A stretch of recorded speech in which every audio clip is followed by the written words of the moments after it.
Hello friends, welcome to online tech club. இன்றைக்கி இந்த வீடியோவில் நம்ம என்ன பார்க்க போகிறோம்னா, நம்ம பிளாக் பேஜில் முன்னாடி சொன்ன மாதிரியே வாட்ஸ்அப் ஒரு புதிய அப்டேட்டை கொண்டு வந்திருக்காங்க.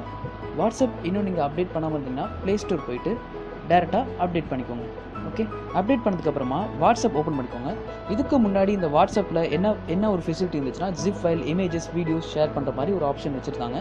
இந்த அப்டேட்டுக்கு பிறகு வாட்ஸ்அப் வந்து பார்த்திங்கன்னா உங்கள் மொபைலில் இருக்க எல்லா ஃபைல் ஃபார்மேட்டையும் சென்ட் பண்ணுற மாதிரி ஒரு ஆப்ஷன் வச்சுருக்காங்க. ஃபார் எக்ஸாம்பிள், நீங்கள் சென்ட் பண்ணுற ஃபைல் ஏபிகே ஃபைலாகவும் இருக்கலாம் அல்லது ஜிப் ஃபைலாகவும் இருக்கலாம். ஓகே ஃப்ரெண்ட்ஸ், நான் இப்போ உதாரணத்துக்கு ஒரு ஜிப் ஃபைலை என்னோட நண்பர் ஒருத்தருக்கு நான் அனுப்புகிறேன். டேரெக்டாக அட்டாச்மெண்ட்டை கிளிக் பண்ணிக்கோங்க. வாட்ஸ்அப்பில் கிளிக் பண்ணிவிட்டு டாக்குமெண்ட்டை ஓப்பன் பண்ணிக்கோங்க. ஓப்பன் பண்ணதுக்கப்புறமா நான் வச்சுருக்க இந்த compress.zip, ஸோ இந்த ஃபைலை நான் கிளிக் பண்ணிக்கிறேன். ஸோ இந்த ஃபைலை வந்து பார்த்திங்கன்னா சென்ட் பண்ணுறேன்.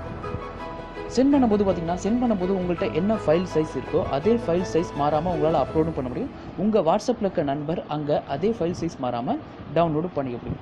இந்த ஒரு அப்டேட் மட்டும் இல்லாமல் வாட்ஸ்அப் இன்னொரு அப்டேட்டும் பண்ணியிருக்காங்க. என்னென்னா, கால் பண்ணும்போது நமக்கு வர தீமையும் அவங்க சேஞ்ச் பண்ணியிருக்காங்க. முன்னாடி வர கால் பண்ணுற தீம் டிஃப்ரெண்டாக இருக்கும். இப்போ வந்து பார்த்திங்கன்னா அவங்க கால் பண்ணுற டீமும் சேஞ்ச் பண்ணிக்கலாம். ஓகே ஃப்ரெண்ட்ஸ், வீடியோ உங்களுக்கு பிடிச்சிருந்துச்சுன்னா இந்த வீடியோக்கு லைக் பண்ணுங்கள், கமெண்ட் பண்ணுங்கள், உங்கள் நண்பருக்கும் ஷேர் பண்ணுங்கள். இது போன்ற மேலும் பல அப்டேட்களை பெற எங்கள் சேனலுக்கு நீங்கள் சப்ஸ்கிரைப் பண்ணுங்கள். தேங்க்ஸ் ஃபார் வாட்சிங்.